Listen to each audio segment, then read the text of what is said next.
There's no way out. Keep moving.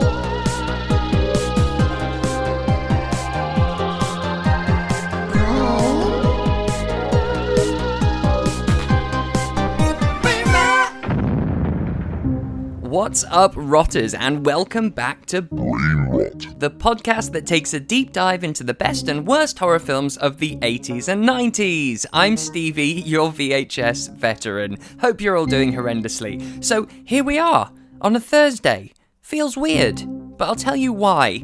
Our regular episodes will now drop every Thursday until the end of the current season. But from Monday the 4th of December, Alex Ayling and Brad Hanson will be joining me for a limited series called A Mates of Hell Christmas, where we will be covering a trashy Christmas horror movie every Monday up to and including Christmas Day, right here on the main feed. So for a period of time, you'll be getting 2 episodes dropping a week. I am very excited. The 3 of us will each pick a Christmas trash-to-piece to discuss in classic Mates of Hell style, with a 4th movie, the Christmas Day episode, to be chosen by Brain Rot Patreon subscribers. We've also thrown out the rulebook, and we've opened up the timeline, and so the movies aren't constrained to just the 80s and early 90s. There are so many to choose from, and we're finding it difficult to pick our own, and I will be announcing the titles we have chosen very soon. If you'd like a new slice of Mates of Hell goodness, next week on Patreon we will be covering our 10th Fulci film together, A Cat in the Brain. Hit the link in the episode notes if you want to join us and catch up on the other 9. Right then, this week, my buddy and first-time guest, Rob Watts, joins me to discuss the Italian alien ripoff Contamination from 1980. At the time of recording, the movie is streaming on Prime and Arrow Video.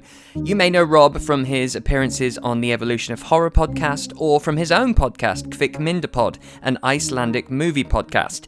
I've dropped their linktree in the show notes, so go and give it a listen and hit subscribe. Oh, what is that?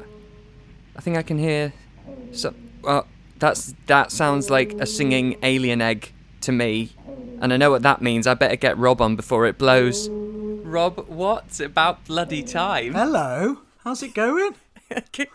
Congratulations, you made it. I know, it's been sat here for quite a few years now, just biding my time, waiting for the invitation. But it's great to be here. Thanks for having me. Oh, I'm so glad, because obviously I've known you for years now. We obviously met through Mike Munzer and the Evolution of Horror, and you see, I didn't want to blow my load. Isn't really the nicest phrase, but I didn't want to use everyone in my stock up on the first season, and so I've sort of gradually sprinkled throughout, and now here you are. You've certainly had guests of higher caliber than me, anyway, so I can forgive you for that. I don't see the caliber. It's not about that for me. But how are you? How's life? And also, for my listeners, because as you're a first-time guest, I'd love to hear about your podcast, KVIKMYNDAPOD, because we're both white male millennials, so we have podcasts. Of course we do, about very niche subjects as well. Yes, exactly. So I've forgotten what the first question was. How's life?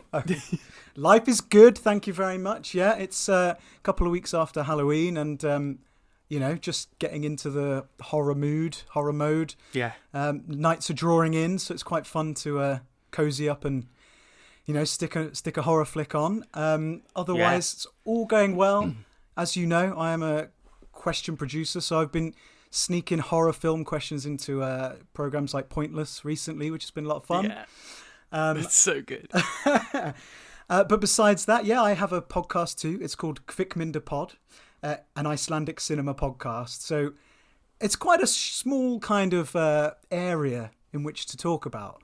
But yeah, it's basically about Icelandic films since 2000, of which there aren't that many, which is good, but lots of really interesting things to say and talk about and explore. And Iceland's such an amazing place. It's just great to see it on screen. What's your connection with it then? Is it just that you love Icelandic film or Iceland the place, or do you have Icelandic blood?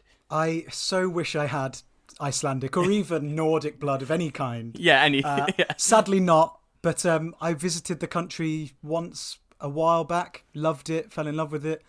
I've been back many times since. And, you know, when the whole podcast explosion happened and Mike had started Evolution of Horror, I got a bit like, I want to talk about stuff more often. Yeah. And I was like, well, what can I do? Combine my love of Iceland with talking shit on the internet.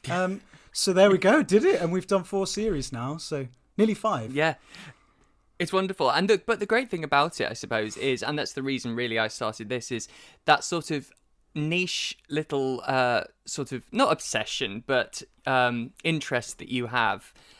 It's so hard to, in real life, talk to people about it, because rarely you find someone and go, oh my god, let's talk and be best friends, and then that's the only person you have to talk about it. But when you open it up, it's suddenly you find slowly this sort of amassing group of people who feel the same as you. You're not the odd little kid. It's so true, and it's absolutely brilliant when you get those fans of those things that you like. But you know, with horror, it can be tricky at work or in your social life to find those people who have seen all those terrible horror films. But it's even harder for subtitled films from a tiny little island. Yeah, right. I've met some amazing people, spoken to lots and lots of lovely fans of the same things. It's been amazing, really. Oh, I'm so glad. And that's KVIKMYNDAPOD, yeah? And you can get that on all platforms? All platforms. I'll spell it because that's the easiest way. Yes. It's I'll pop it in the show notes as well. Thank you so much. Yeah, it's KVIKMYNDAPOD, and it basically means film podcast. So. Oh, right. Yeah. There you go. I've never questioned it. I was just like, it sounds Icelandic. Yeah. Well, there you go. Something new. But back onto horror. So obviously you and I are horror fans. And we've talked together on Mike's podcast before. Mainly that was about Saw and something modern. Yeah. But what are your thoughts on this era, the 80s schlocky horror? Well, obviously, this is not the kind of phrase I was hoping to use, but it was sort of before my time. But I grew up, going to the video shop and seeing all these crazy covers, scary covers. I never really got to rent because I was too young in the 90s. So I was always getting something a bit more mainstream. But I was always excited by what I saw, and then I grew up watching horror. 80s splattery stuff, I can't say I was all too familiar with. Aware of, but not necessarily, knee deep in the grue and the gore. But what I had seen, I loved. As long as there's blood and guts, I'm all in, really. Well, you get a lot of that in this film. Literally a lot of guts. I know! How amazing! I was so excited for that. It's so good. It's so good. And do you differentiate then with the schlock horror when it's 80s Italian schlock horror or American schlock horror, or is it all the same to you? I'd say I'm more familiar with US stuff, but the Italian stuff makes me laugh every time. I haven't seen a lot of it. Yeah. And we'll come to that because there's some things about this film that surprised me. But I've seen some of the biggies and loved them. This was sort of half what I was expecting and half totally not what I was expecting to talk about on Brain Rot, to be honest. That's Italian horror. That is Italian horror. It's like you go, I know exactly what this is, and it just always throws a curveball or takes a tonal shift where you're like, what the fuck is happening now? Yeah. And that's what I love about it. Brilliant. And obviously the way they set this one up, you're like, oh, okay, they're going very much doing an Alien film, as in like Ridley Scott's Alien, because the Italians always did their own version of the biggest horror film. So whatever it was, they did their own take on that. But in some territories, this was actually released as a direct sequel to Alien. What? In some places. You just in those parts of Europe where no one checks shit and they can just do what they want. It happens so much. It's like the whole Zombie 2 thing, you know. It's mental, the liberties they used to take. But I've just got a little mini list of what it was released as in various locations. Amazing. And I'm going to just read you about 10 of them, and I want your score between... Yeah, I'm gonna ask your score between 1 and 10 for each one for these alternate titles. Okay. So obviously the actual film we're doing is Contamination 1980 by Luigi Cozzi. So in Brazil it was Alien Monster Assassin. Yeah. Okay. What, 1 to 10? Yeah. 6. That's based on what the film is. It doesn't draw me in as much, but yeah. Yeah. You find that quite often a lot of the alternate titles are more like synopsis. Sure. They just tell you what happens. In Finland, it was Death Grip. Well, I like it, but I don't see how it's related. No. Okay. I'm gonna give it a 4. What does that mean? All right. Yeah. Exactly. I don't know. Very generic. In Greece, now Greece always have good ones, by the way, and they always have 2. They have what it was released as in select cinemas and then a different title for video. So the select cinemas, it was SOS, Earth is in danger. Wow. That makes it sound 100% sci-fi. Yes, it does. I don't know if that would have drawn me in as much, but it makes a lot of sense, and I like the sort of the drama of it. Very true. Yeah. So yeah, I'll go 8 for that. That's great. Hard 8, nice. But then I don't think it really worked, so then they changed it to The Ship of Death. Just as good. That's better than Ghost Ship, which I thought this film might be at one point. Yes, quite. Yeah, I think they're both up there in the 8, 9, 10s. In Hungary, it was Spawn of Terror. I'm not keen on the word spawn. Me neither. Mean much to it always feels like a cop-out for me, so I think that's in the lows. I'm looking at 3 for that, personally. I'd say around there. In Japan, it was Alien Drome. Ooh. All one word, Alien Drome. I don't know what drome means, really. But I know it sounds like an arena, doesn't it? Yeah, of which we don't And I would hope to be going, like, seeing sort of Mad Max-style Thunderdome sort of fighting aliens. Exactly. But no. Okay, yeah. So, Alien Drome sounds good. I'll give it a 7, but it really doesn't make a lot of sense. All right, yeah, exactly. Mexico, it was Alien. What are those 2 dots called again? A colon? Thank you. Oh my God. Stevie, you really have got the brain rot. I don't know what just happened. Like Alien : The World is in Danger. So I think this is one of the ones that was meant to look like a sequel to Alien. Sure. I mean, it makes sense. The world is in danger. Yeah, I'll give that a good solid 7. But all right. Yeah, I think nice. so. And then the last 2, Poland. It was called Pollution.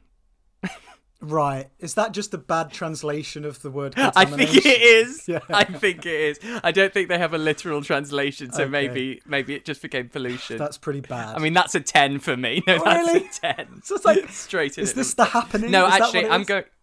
Right, it sounds like that. No, I'm going 9 for that because the last one is my favourite, which is Portugal. Right. In Portugal, it was released as A Fascinating Adventure. Whoa. That is great. I agree. That's brilliant. I mean, there are a lot of films with fascinating adventures in. This is not sounds one like a of family them, film. But yeah, no, it's absolutely. Not. Get the grandkids in, all cuddle up on the sofa for a fascinating adventure. Yeah.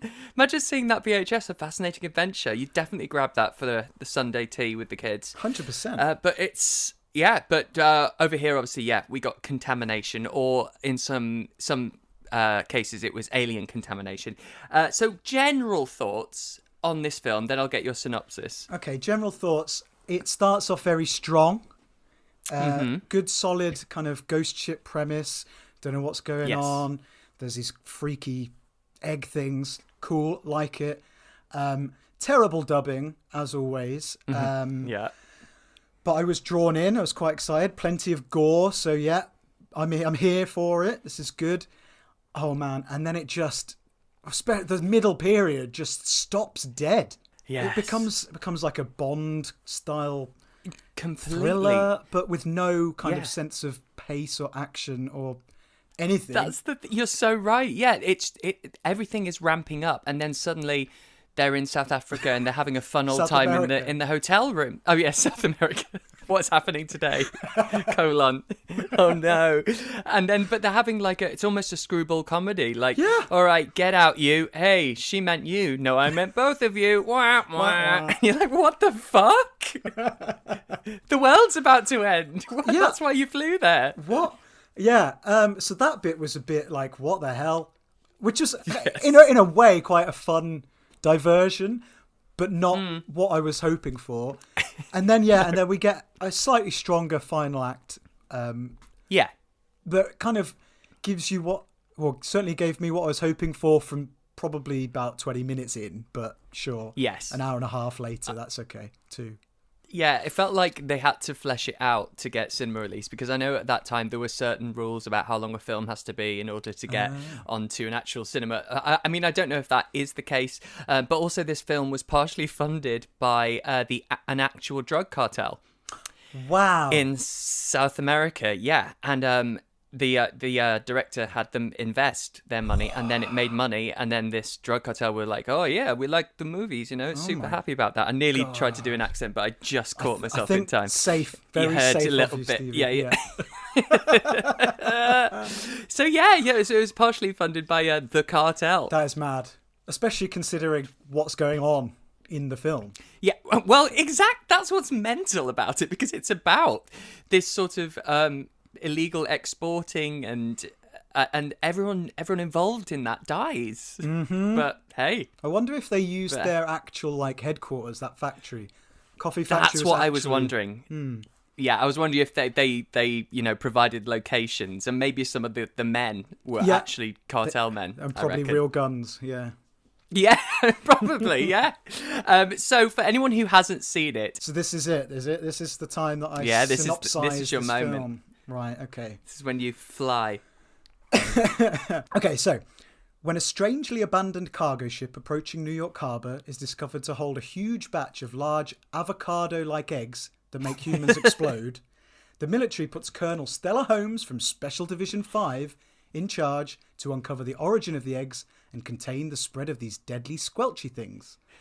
Together with a smarmy, inappropriate New York beat cop and an alcoholic British astronaut, Stella heads off on a Bond-style mission to Colombia, where she discovers the eggs may be of extraterrestrial origin and the entire world may be in danger. Yes, quite. Very good. Very good. See, it sounds amazing. It does. It sounds like so much fun. It really does. And actually, for the most part, as you say, the Act 1 and Act 3 are actually great. They're so enjoyable because they're ridiculous. Mm-hmm. So many physics questions that I have and plot holes. Sure. It's insane. And what did you say? She's from Special something Special 3. Division 5. Yeah, so it can't be that special if there's 4 others before it. Can it? True. Special Division 5. It looks... So there was a whole part of this. That entire bit was very Doctor Who-like. And, Special Division 5 sounds straight out of Doctor Who. Their offices, their facilities, everything about it just looks so what? This isn't the military. This is not the government. Proper. Yeah, I know. And she talks so much shit when she first introduces herself as well. All those things I'm from Special Division 5. I work for the president directly, and she says all these weird sentences to make you go, "Oh, yeah, she's high up. She's pretty important." But just to go back to the beginning, I really, like you, I really enjoyed the whole section on the boat, because we're not, as you say, you're not really sure what's going on. It's very eerie. It's got this ghost ship, because this ship is coming in, all the crew are missing, and then there's just this cargo of coffee, and we see the eggs. Again, the physics and logistics of the eggs, I'm a little bit confused about. There's a lot of egg-based info that I'm in need of, but not sure I'll ever get. Yes, and our main two that we're with at the top is Lieutenant Aris, which that's just Tony, makes right? me laugh. Tony Aris, right up the Aris, and Dr. Turner. But Dr. Turner doesn't last long. But yeah, so when you get on to the boat and we see these bodies and they're completely ripped up, it's brilliant. And they're like, oh, I deduced that something's come out of them. And you really go, this sounds familiar, right? Very. And exciting. What's come out of them? Yeah. Where is it hiding? Oh my goodness. Though there's a jump scare. Someone's fallen out of a cupboard. Brilliant. But nothing appears. Has come out of them, though, has it? No! Because they're literally just combusting in immediate. As soon as they come in contact with this juice, they instantaneously explode. But what? Why? Why would the alien want to do that? Oh, this is the big thing. This is the big thing. Yeah. An alien. So this is spoiling it from the top. An alien is laying eggs that do not hatch into anything. They just contain a goo that, when exposed to human skin, I guess, makes someone explode from inside. Sure. Yes. Why are the people on the boat all like spread around like they're running away from something? If the eggs are just exactly. one egg has no exploded. Idea. I don't know. And the people on the boat are ripped to shreds, like their feet and everything. And we never see that happen. Also, when they find the second body, the doctor looks at it and says, this is no virus or disease. No virus or disease could do this overnight. The lieutenant replies, yes, you're right. It looks like we've got an epidemic on our hands. Go and tell the chief. And then, first of all, that is literally the opposite of what he has just said. He's literally just said, there's no way this is a virus. And he's gone, you're right, it's an epidemic. And I was so confused. And then he goes on to say, the doctor was right. This is no virus. Look at these bodies. I was like, what is happening? Why has those lines been repeated all the wrong way around? It was absolutely bizarre, but that is the shit I love. Oh no, totally. There's just great lines dotted throughout this script everywhere. Why do they immediately think it's bacteria? Like an empty boat comes into the harbour and they're like, must be like a bacterial thing, a virus, because there's no one there. Right, we're ruling out pirates. We're ruling out literally any other way of dying. Or a hostage situation, anything. Exactly. One of my favourite bits, the thing that got me into this film was the guy in the helicopter saying, there's a boat, it's completely empty. And then they show a shot of the ship and there are two men talking at the back of the boat. Okay, now that you said that, right, this is time to mention one of my favourite things about going back to these films from this era is 40 years ago, they would never believe that in the future we will be able to upscale the footage that they are shooting at the time 40 years later. And then we did massively. And so you see people on the boat. Did you notice the olives? Well, I guess I did. I was on impressed Mars? by that scene initially until the light came on. The Mars scene, yeah. Right. And then it was olives. It's just Italian olives to make them look like a far away shot of the eggs. But you it's know genius. what? It's pretty great. I thought that It is entire so Mars great. scene was But you can quite see well the done. holes in them. Yes, but you can see where they're pitted, some of What? them. Some of them are pitted and not turned away from the camera. A little chili flake just sticking out the end. Little clove of garlic. Pimento. Oh, I just love that. And also the monster at the end, the Cyclops, as they call it. You can see strings. It's just wondful because, of course, we were never meant to see all these things. No, I know. It just really adds to that fun. The funness. It really does. When they initially find the eggs and they're like, are these avocados or squash? And the bigger egg is under a pipe and the pipe is hot and therefore the egg is hatching and singing. I like that humming. The it's singing quite is tuneful. very interesting. And it's always the same key, the same notes. It's really and it goes in time with the sort of flashing of the light as well. Yeah, the glowing. Yeah. What did you think of the eggs then? I was a bit confused about the whole they have to be heated up massively for them to explode. And then when you move them, they explode. First of all, I thought they were just picking it up very slowly until I realised it was slow motion. Oh, no. There's multiple scenes where they pick eggs up for a very long time. Yeah. They're very, very careful, it seems. The heat... Okay. The heat helps incubate the eggs. That is a standard across nature. Hens, everything. All that normal stuff. But then they ice down and freeze all the eggs. Okay, Right. so that should stop them doing whatever they do, hatching. Yeah. And then a little bit later, they flamethrower them all, which is Yes. heat, is it not? The opposite, yeah. So I don't really know what's going on with the eggs. And also, yeah, like we said, there's no animal or anything coming out of it. But there is a yolk in there, according to someone. Oh gosh, that female doctor, she contradicts herself so much. It is ridiculous. She says it's not an egg. It is purely bacteria. Yeah, specifically, and then continues to use egg-based terminology. The word egg, yes. She's so specific about it. She's like, it is not an egg. You've misread the situation. It is a cluster of bacteria. And then every time we see her after that. So the egg's yolk is what? They literally everyone calls them eggs for the rest of the film. Yes. Is that because there are no other words for egg?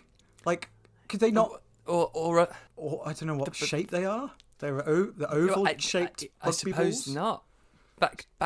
Bactoval. Ooh, not. I would have accepted it. I would have totally gone with it. Yeah, like if they'd had to say the football-sized avocado-like green cluster of bacteria, it might have been a bit too much of a mouthful for the Fair enough. many times they said egg. I think they're using egg as in shape, aren't they, rather than... Well, though then she uses yolk as well, so to be honest, it's very confusing. Yeah, I mean, even up to the very end, I was still totally bewildered by the eggs. I don't know whether to jump forward now or not, but... You can, please. We can always come back. The Cyclops, which is the denouement of the film. Oh, God. There is an alien which has been brought... Has that... How did the alien get to Earth? We'll come back to that. The alien is laying eggs for the sole purpose of killing mankind, right? Yes. I think. Okay, so if we said... Well, yeah, because they're not, like, taking over other bodies. They're just exploding bodies and nothing else. Yeah, okay, so its plan, is to create enough eggs, ship them around the world, kill all the humans, having psychically taken over the US astronaut, Hubbard. And then what? Can then he I keep calling the Cyclops a he. I don't know why. The patriarchy! I know, goddamn. The Cyclops is on its own. Okay, it can, self-produce. Yes, yeah, maybe. I mean, that would probably getting a bit too much into the finer details. But if all it lays is exploding eggs that kill humans, great. You're going to be alone on this planet. I have no idea what's happening. I have no idea.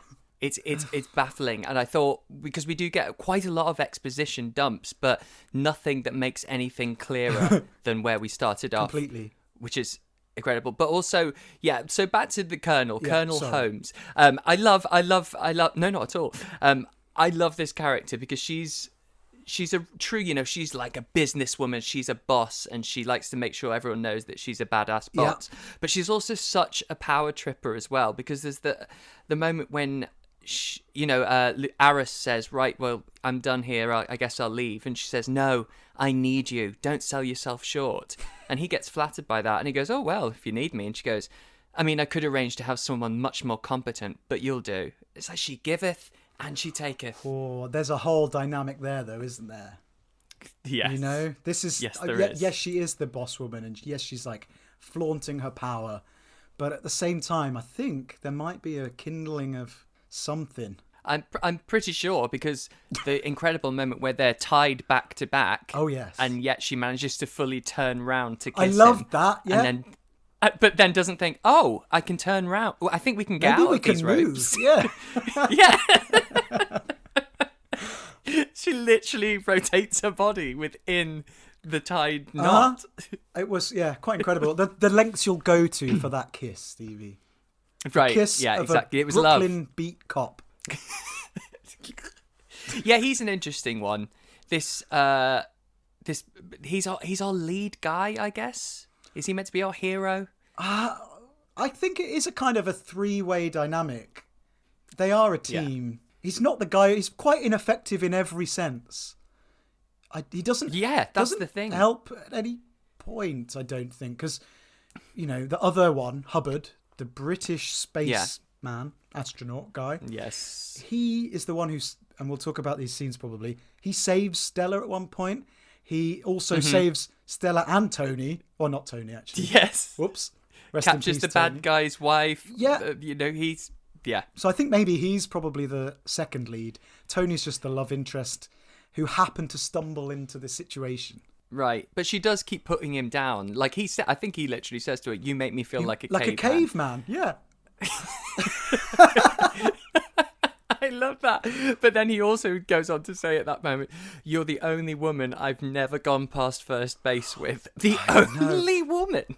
And also, he says something What else. are you talking about? He says it's wild. She kisses him, and he says, "It's the most fantastic thing that's ever happened to me in my whole life." This little sort of kiss on the lips. Not even a snog. Whilst captured. Yeah. Whilst captured you're about and about to be killed. Yeah. Wow. The most fantastic thing. I hate to have to bring up the whole temperature in the eggs again, but Rob, no, please. When they get to the I'm not warehouse, a scientist, Stevie, though. No, same. Okay, but I feel like maybe I've lost common sense, and hopefully you can go, "Oh no, it's this." Obviously, okay, I'll try. But I'm worried that you may not. So when they get to the warehouse, yes, the New York warehouse, where the cargo was going, not the factory in South America. Yeah, when they get to the warehouse, eggs are all over the floor. They're just on the floor. And a few of them, on the floor. Nothing scientific about it. The warehouse floor, some of them are hatching, because we know what they're like when they're hatching, because they sort of glow and expand. a bit more yellow, aren't they? Yes, and there's a light inside them. So some of them on the floor are doing that. And we've been led to believe that they have to be incubated or warm for that to happen. So I thought, this warehouse must be roasting. But the three guards are wearing scarves and leather jackets. So I'm, again, questioning. Okay, let's think this through logically. It is a cold warehouse in New York, so the humans will need to wrap up warm. Fine, they're just standing around, not doing anything, so not generating any heat. The eggs are on the ground. Okay, that's usually colder than the top of the room. Yeah. But there's a lot of talk about sewers, and you get a lot of shots of New York in the 90s, in the 70s, sorry, about sewers, and like there's always steam rising from vents and stuff. Right. Is it Because I warm was going to say, above are the sewers sewer? famously... Because they suggest that. Well, she amazingly at one point just goes, I think I know what's going on. Oh, yeah. I think they want to put them all in the sewers so that they all hatch and incubate down there. So because I think sewer, I think cold, damp, wet. Stinky, yeah. But as you say, you always see in New York, like, extreme gusts of steam coming out. It's like it's a volcano. So are New York sewers boiling hot? Just molten shit. How does anyone get anything done? Yeah. Like Ghostbusters 2. It's just like the fucking tube of death. I don't know, honestly. Maybe we just couldn't see an electric blanket or something underneath the eggs. Maybe. Oh, do you know what? Fine. I'll take it. Yeah. I'll take it. I do like the thought that the New York sewer is like a kettle. It's like a pressure cooker. Just waiting. Because you definitely see in films sometimes, like, something builds up and a manhole goes shooting up into the air. Like, does that happen in real life in New York? It didn't happen when I was there this year, but who knows? I did see steam coming out of the vent, but I didn't see any glowing eggs in bin bags either, but... No, that. What a stinger that is. Classic. So anyway, the criminals, they sacrifice themselves because they shoot one of the This is one of my favourite moments of the film. Like, it's genuinely quite traumatic. And, like, these guys, like, we're totally done for. The only way out of this is to suicide by destroying alien egg and getting its gloop on me. All three of them. It's like a joint psychic decision to be like...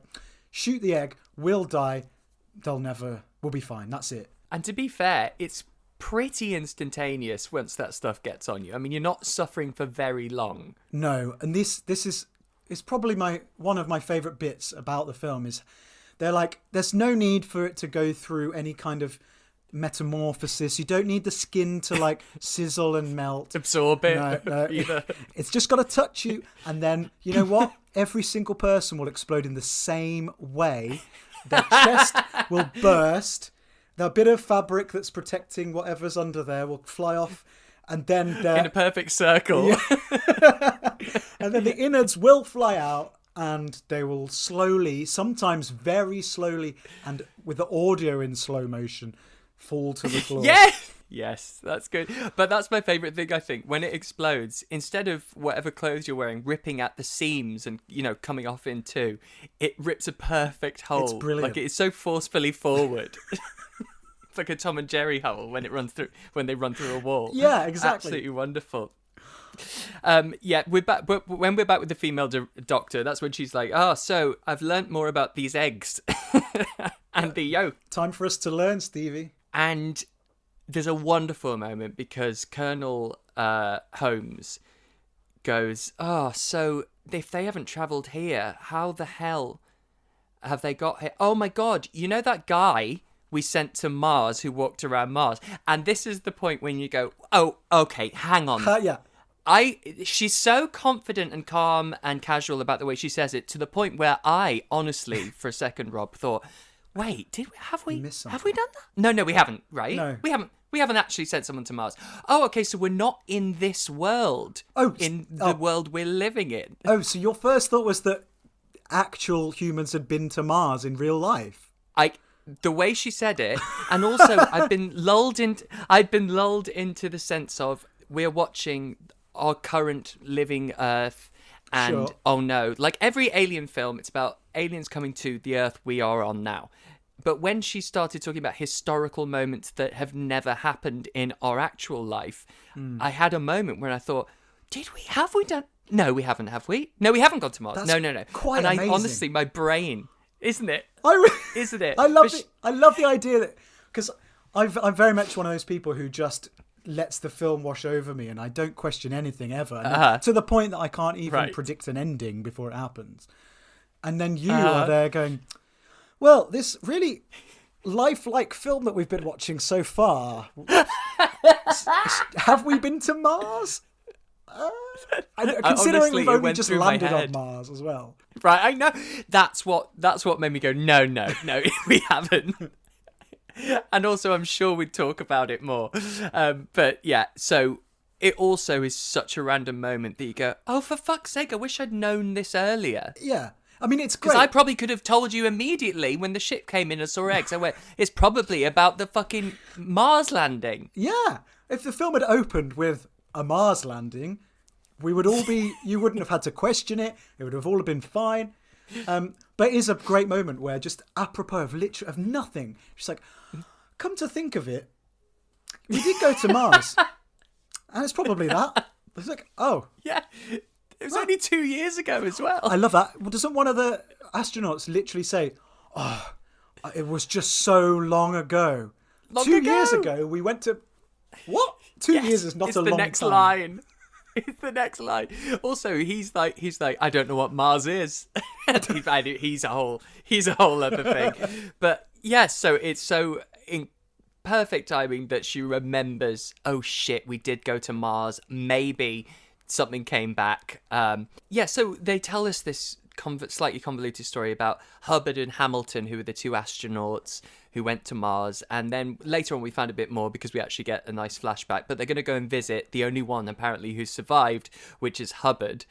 So he went there. This is when she's first talking about it. She's like, oh yeah, that guy Hubbard, remember he was talking about he got to Mars and he saw loads of eggs, but we all called him crazy. So I'm like, first of all, if you're sending someone to Mars, okay, the first person ever, and they come back and go, oh, I saw things that aren't like things from this world, and you go, you're fucking crazy. That is wild. Yeah. That is such a wild thing to do, to have someone come back from Mars and not believe what they say they saw. Yeah. Why do it then? Why send them? It's quite amazing. Maybe, I mean, just putting up thoughts out there. He's British. The other guy was American. Americans going to believe Americans, right? Maybe, yeah. Maybe it's that. Although, didn't he supposedly die there? The American didn't make it back.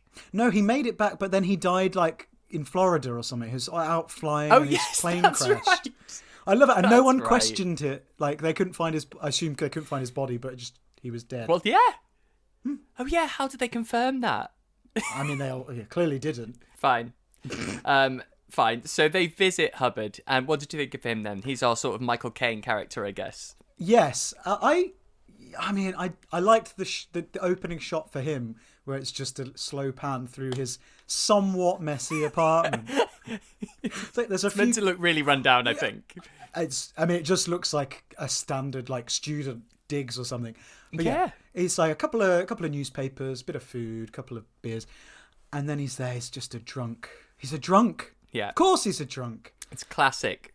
Because that's what happens when you get called crazy. I mean, this guy's been to Mars. He's the... why have you let this happen to him? Like, the government.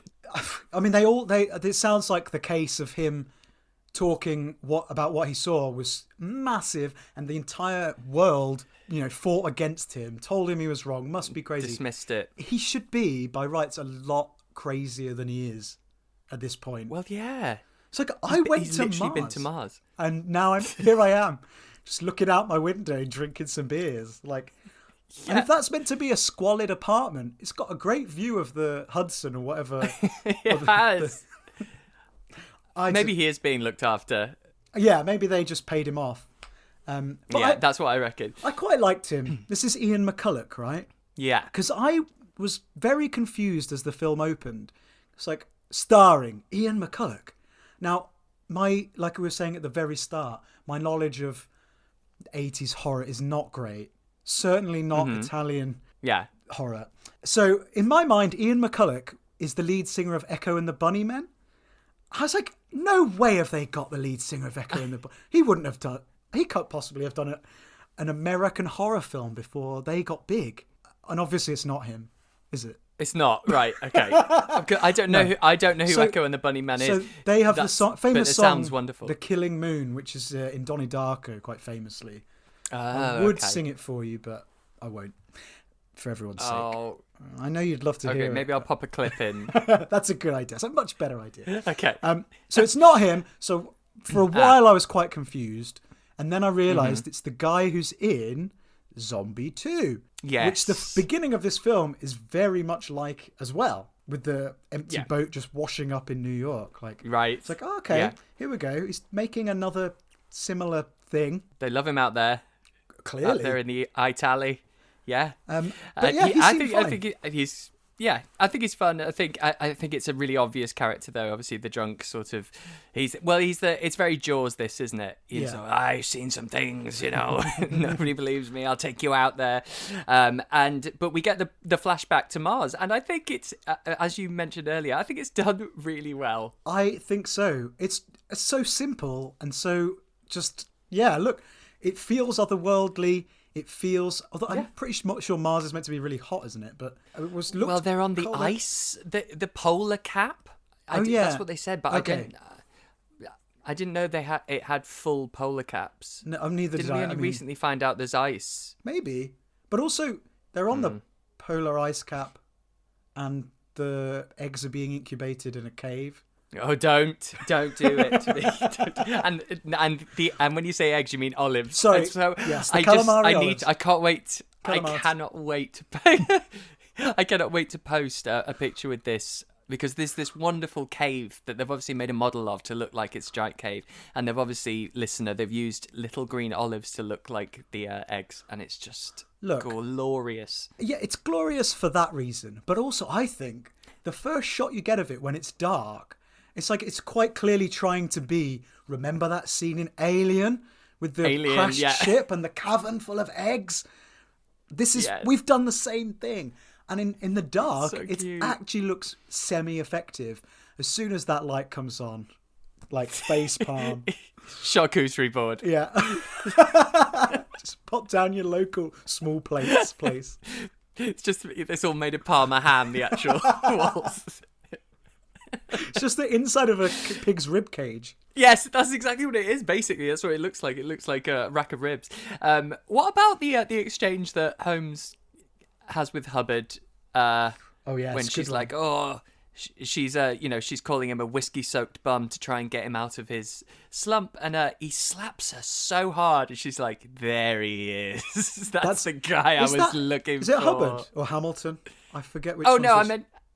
Oh no, wait. Hubbard is the British one. Hamilton is the evil. Oh, is it? Oh, sorry, I've got that wrong in all of my notes. I think. I think. I'm pretty sure. No, I'm pretty sure it is. Okay. Yeah. Yeah, that slap. I mean... Lovely message. What else? To put out there. Wait, and it's him who slaps her? Wait. Yeah. Because she's going, "You bum, you drunk, her plan that man I used to know back in the day." And also, she's the reason his life is ruined, because she was on the board that said, "You're a liar, you didn't see X." Anyway. But yeah, so he slaps her super hard, and she goes, right. "Yeah, but all there he needs to do is slap her, and then he's like, back. Light bulb. Fog gone. Hatred of you gone. Yes, everything. All I needed to do was smash a woman in the face. But she kind of enjoyed it as well, which is even weirder. Did. She loved it. Yes, great. She was like, "That's him. That's the guy. Where have you been?" I love their moment in his apartment where he's like, he's still being all crotchety, and he's like, "What is it you want to know? How many times I screw?" And she's like, what is it she says? "You couldn't even get it up, even with a crane." Yeah, even with a crane. What? She works for the president, remember? This is like a colonel of Special the Division country. 5. Special Division 5. And the way she's... Yeah, sometimes her toilet talk is shocking. But, yeah, I mean, she's a woman. She is a woman, and she is... I don't know what I meant by that. Look, strong female characters, even if they're only strong to some degree, is pretty... good for this time of this filmmaking. Is true. It's true. 1980 as well. Yeah, I suppose again it's we've just had Ripley and they're like, "Oh, that works." That's actually very true. Having a bloody woman leading it. Maybe we'll try that. That's what they've done. Yeah, they took one good thing. I love the thought that they were like, "You know what the best thing about Alien is? It's the eggs." I don't know if I already said this or not. Yeah. But like the eggs. Are you kidding? Have you seen Alien? When they flap open. I mean, that's cool, but there's like the face hugger, there's the alien, but no, we're going to focus on the titular alien. Yeah. I guess it would have ruined this film to call it Cyclops Alien or something, but yeah. Well, yeah. I love that bit. I mean, this is jumping slightly, but he goes, "It's time to introduce you to the Cyclops." And she goes, "The Cyclops?" And he says, "Yes, the Cyclops." Yeah. The Cyclops. Of course. Say it again. But another point. Someone says, "Oh, Mars, the Cyclops planet." What? I've never heard that. Again. I've even Googled it now. I don't think it's a thing. No, not a thing. The little red planet. I know. Yep, red. The Cyclops planet. No.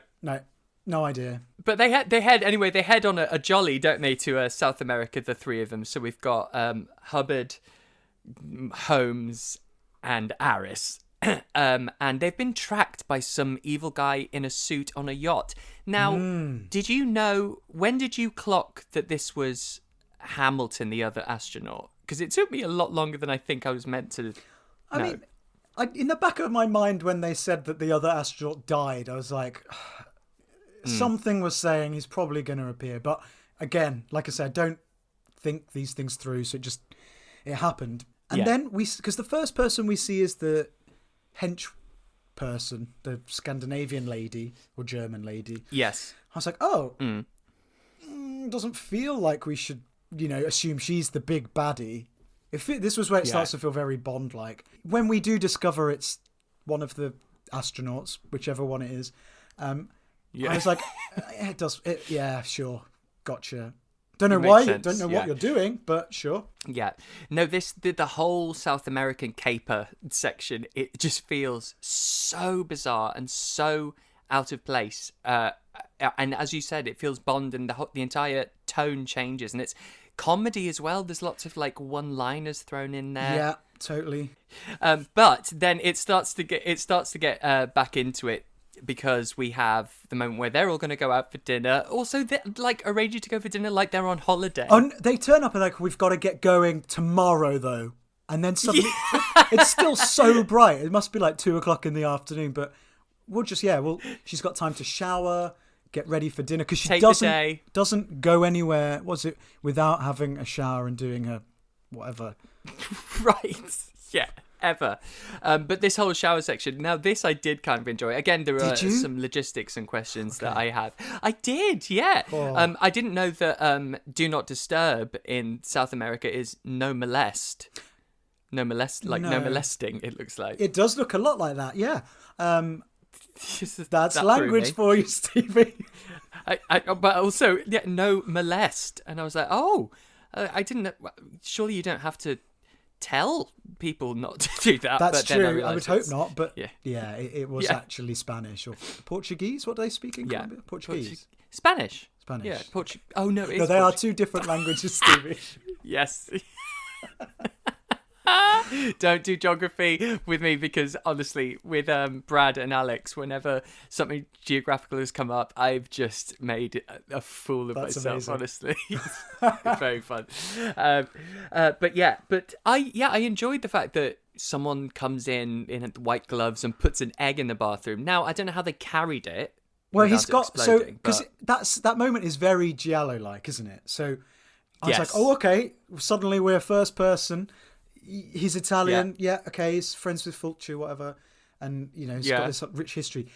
They're not black gloves, so they must be special egg carrying gloves. So maybe the green gunk will only react upon touching something biological. Skin. Yeah. Whereas it's the same with I always remember that clip, that bit in Breaking Bad where the acid rots through the bath, and it's saying you've got to use plastic. So all this assuming that alien biology just is not good on plastic. Okay, all right, I buy it. Thank you. Plot hole filled. Just one of many. But I love that she's trapped in this bathroom with a singing egg, and we know that means it's on its way to explode. Sure. It's an exciting setup for a scene. I'll give you that.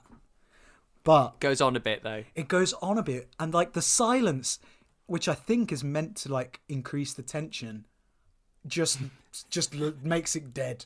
It's just a dead scene. For 10 minutes we're watching a bit of back and forth with Stella in the bathroom. I'm a really good colonel. I'm in charge. I've been, probably done all sorts of amazing things, but I can't get out of a bathroom. Yes, she's trying, and she has to. Obviously, it's because she's a woman, she uses a nail file, of course, nail scissors, and things like this. Yeah, and she doesn't. Good, she has to be rescued, and she doesn't do anything about the egg.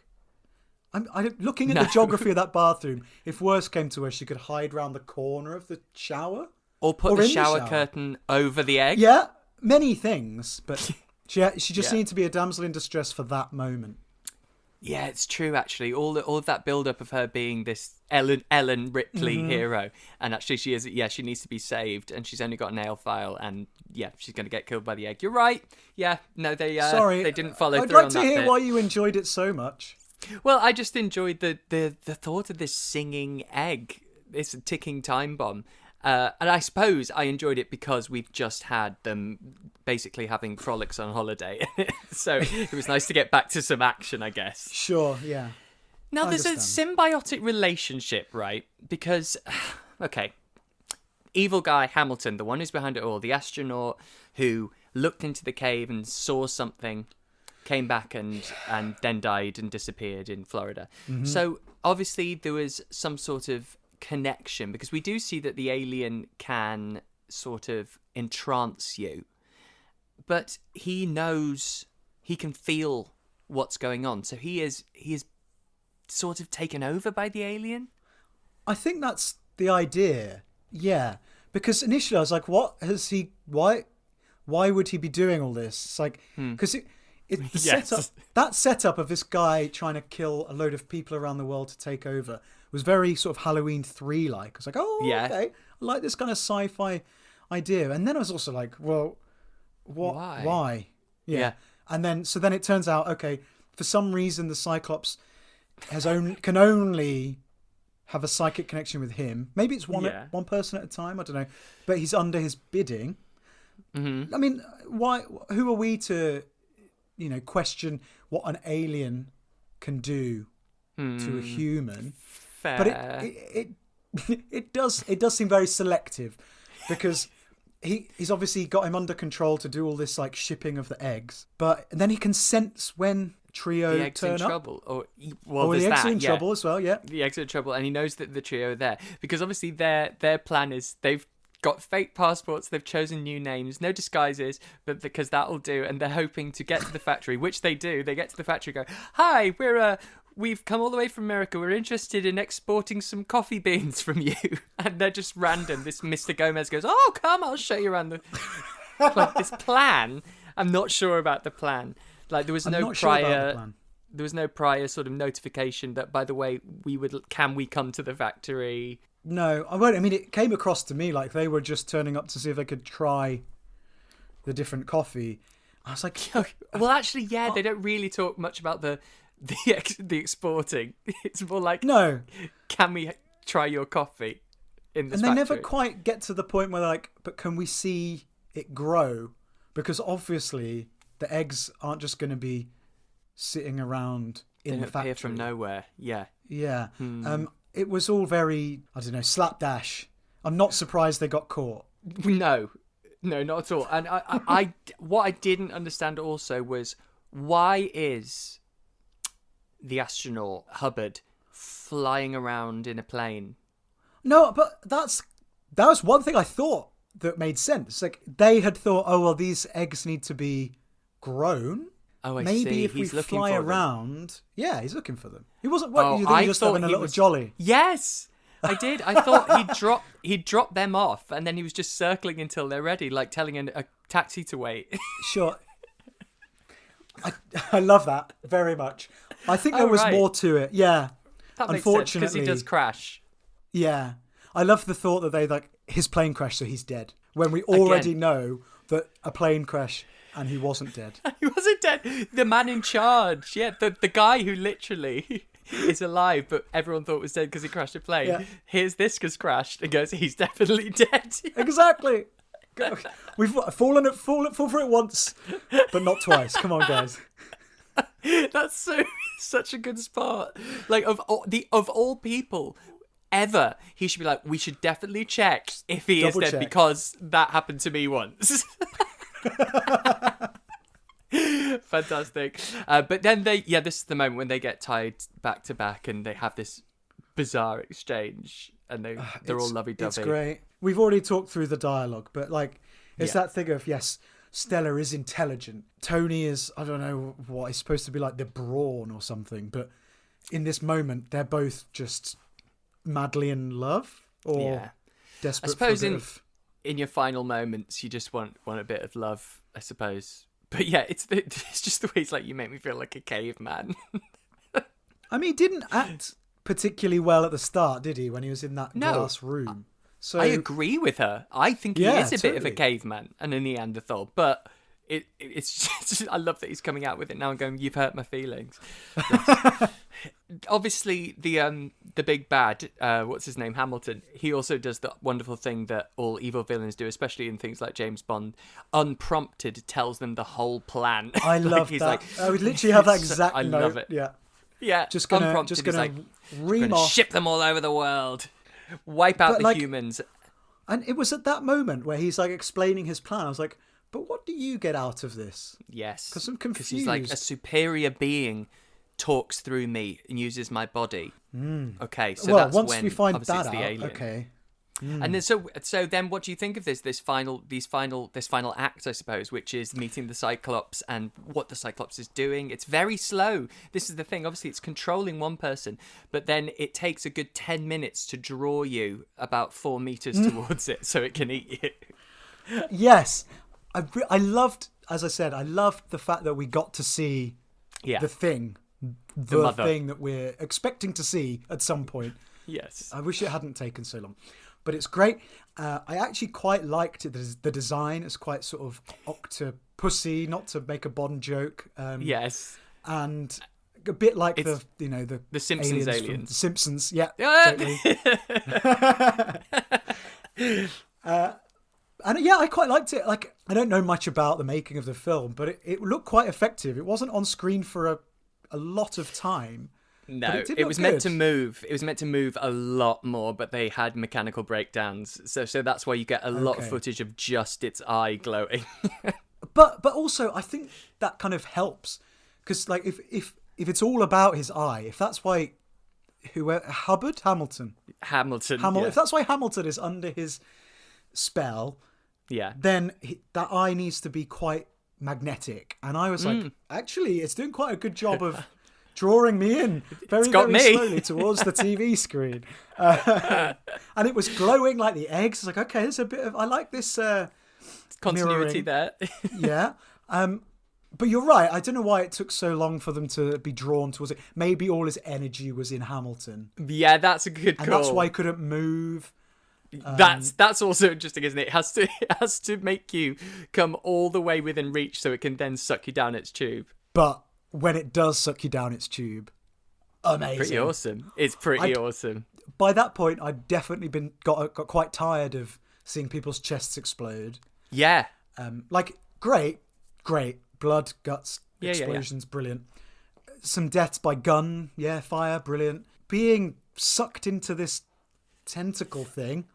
Yeah. I loved it. It's so almost slow. like, it looked like with Lieutenant Aris, because obviously it gets him, and it looks like it kind of crushes him first, like to sort of shatter all of his bones before like it a sucks snake. it up. Yes, exactly that, which is horrible because you hear him like cracking, and then it goes... Very effective. Good sound design. Whether or not they intended it to be more, it doesn't matter, because I think actually it worked quite well. What I will say is all the...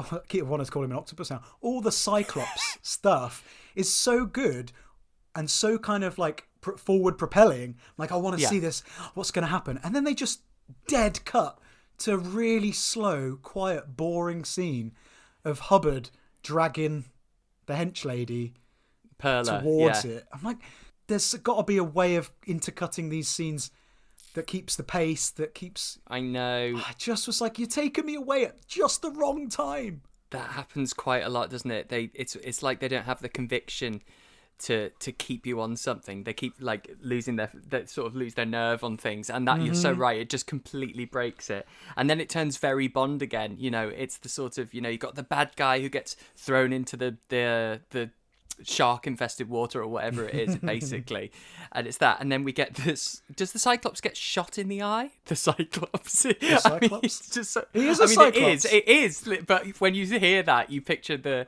giant sort of Cyclops, the Greek mythological creature. Yeah, exactly. Yeah. I can't remember now. Did he get? I think it gets shot, and Stella shoots the Cyclops. Then Hamilton kind of explodes because the Cyclops has been shot, and then the Cyclops bursts into flames. Of course. And they literally say, it's all over. Everything's okay now. That's not the first thing you'd ever say after such a traumatic experience. You'd just be like, oh my God, I can't believe what just happened. Totally, yeah. Like, you've got to get over the whole experience first. There's 5 stages of grief. Maybe, yeah. I don't know what stage it would be when you're like... They're still in denial, I think. Denying everything. It must be fine now, despite all those billions of eggs that are already out there. They don't really... Well, I suppose we get that final stinger where there's a bin bag in New York with a bubbling egg. But they haven't... Okay, love the film. My problem is they have not achieved the mission. No, they have not. Which is to stop this. I felt a sense of conclusion when they killed the Cyclops. So did they. That's the problem. So did they. Yeah, it's totally fooled me. Because, okay, it can't produce any more eggs. Yeah. But there are still lots of eggs. I hadn't thought about that till the little stinger, to be honest. Right. Yeah, neither did they. Pleased. They obviously just go, oh, the mother's dead. That's it. Killed the big bad. No, remember, and apparently, didn't they say the US government has given us 72 hours to get this done before they release the news and tell the world to beware? And that's another reason why when they get there and they're off out to dinner and stuff, I'm like, no, remember, true. 72 hours. Yeah. But yeah, they're still fucked. It gets shit done in the runtime of the film, though. Which is what we needed, I suppose. I wonder whether telling the world that there are these poisonous eggs might be beneficial. Actually, to warn people, if you see one of these, don't pick it up. Don't go near it. Don't heat it. Tell someone. We'll come and get rid of it. I feel like that's the next step. Yeah, to be honest, with all the stuff at the moment coming out in the news about how they handled COVID and what they did and didn't say, it makes me go, do you know what? This feels believable. Yeah, totally. Yeah, who knows what's going on behind the scenes? But I just think it's so much fun. I think if that moment or that section in the middle, if I wasn't watching it to talk about it, would have been much more of a drag. Yes, I think so. I kind of liked the change of pace, like you get in a lot of these types of films where you end up in a foreign country and then you see the locals because they've just taken a camera down to the whatever's happening. Oh my god! Of course, the carnival. That's the first thing we see. Yeah. They get dropped off in the taxi drops them in the middle of the road of a carnival parade. Yeah, yeah. Okay. I'm sure they never asked anyone's permission for any of it. They just rocked up and were like, "We're gonna film this," and if there's a little girl smoking a cigar, sure. They're all staring at the camera as well. You know that this isn't for the film. But there are two people who look at the camera as if to say, I'm working for Hamilton. They break the fourth wall. Yeah, that's the only moment it happens in the film. They give like a slow turn to the camera. And I'm like, was that deliberate or me? Not? Was I just reading into it? No, well, I think you were, but I like that read. Yeah. If that little break starts off so strong and then you just like, get on with it. Take 10 minutes out and this would have been... Yeah, rollicking fun, I think. Or a fascinating adventure, as Portugal would say. Fascinating is a word I would use, maybe, to describe this film. I don't think they're using it fascinating in the traditional sense. Oh. I don't know. What sense is this, Stevie? Well, the one they're using it in, because I wouldn't call this fascinating. I would call it interesting adventure. Okay, interesting. Yeah, but I really had a great time. I do. I just love things. I love the fact that some people are clearly speaking English, some are speaking Italian, and yet everyone has been dubbed in English. Even the people that were speaking English. It's just always. I love shit like that. It's so good, and it doesn't impact on the film at all until we get to Colombia. Yes, and there are people of different races on screen. Yeah. I was just a bit like, oh. I can't remember his name, the one that's showing them round. He's the only sort of a person of colour at that point, and it sounds like a white person trying to do a person of colour's sort of voice, and you go, oh, it feels a little At that moment, I was like, oh, no. Yeah. Yes, but, like a real stereotypical New York voice for this Colombian guy. Why would he be that? Yeah. Yeah. But other than that, the dubbing was fun. Yeah, it was fun. Yes. Listen, thank you so much for doing this. I'm so glad. I'm sorry it's taken so long, but see, I saved you, and I'm really glad. Totally worth waiting. Yeah, I had a great time. Any more thoughts on this, or anything else you want to say about it? Well, so when you messaged me about this, you sent me 3 covers. Yeah. And I was like, okay, great. So it'd be like going into Blockbuster VHS or whatever, store, choosing something off the shelf.